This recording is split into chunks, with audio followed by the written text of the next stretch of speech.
I wasn't sure if the hype was real until I ran in them. Welcome back to the channel, and this is the Adidas Evo SL, one of the most hyped shoes of 2025. It started out in limited drops by Adidas, but now it's more widely available in a range of colours, although this one's pretty great. Got some stats up here on screen for these shoes, but honestly, after a couple of runs in them, you just have to feel what they're like on feet. So let's head outside just to talk about what these are actually like, what they feel like on the run, because that's more important than any of those stats really are. So essentially, in short, probably the best shoe I've run in, certainly in the last year or two. One of the most comfortable, one of the best performing, but with two major caveats. One being, a lot of people have used this shoe for daily runs, which I can kind of see because it's comfortable, it's pretty durable so far after my 50 miles in it. But the caveat I would have, if you run like me, maybe my build, is it's just not that stable at daily paces. The heel is quite narrow, and so if you're landing sort of mid to heel on the daily runs, it's just maybe not the best if you have any sort of stability needs at all. I feel a little bit my peroneal tendons just on the outside of the ankle, maybe the day after running. So that's one caveat. The second one being, as it's quite clear, the laces.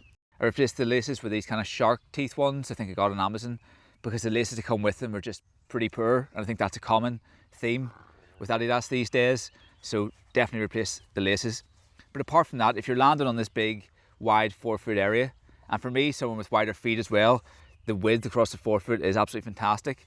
But if you're on a track, if you're doing any sort of speed work, this sort of soft, responsive foam in this is absolutely fantastic, and with the rocker combined, just propels you along. I can't believe how light they are as well. Say stats aside, they just feel light, they feel bouncy, responsive and comfortable, just not that stable. Already, halfway through the year, these are definitely one of my favourite shoes of the year. And finally, what makes them one of the best options you can get is they only cost £130.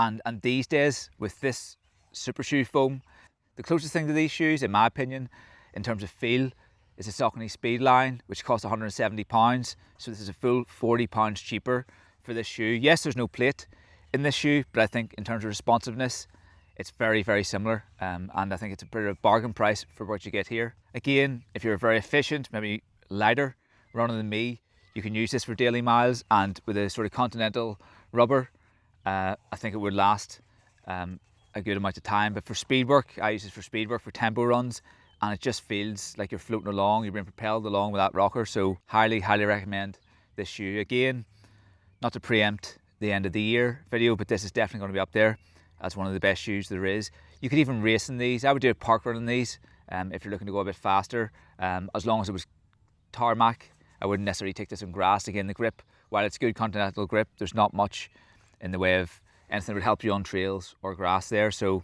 yeah, definitely look into these if you're looking to pick up a shoe. Even if you're a wider footed runner, Adidas aren't well known for their wide uppers, but this is definitely one of the more accommodating fits. So that's my thoughts on the Adidas Evo SL. Let me know what you think of them if you've picked them up in the comments, and keep watching, because next up I'll be putting these through their paces at parkrun. Thanks for watching.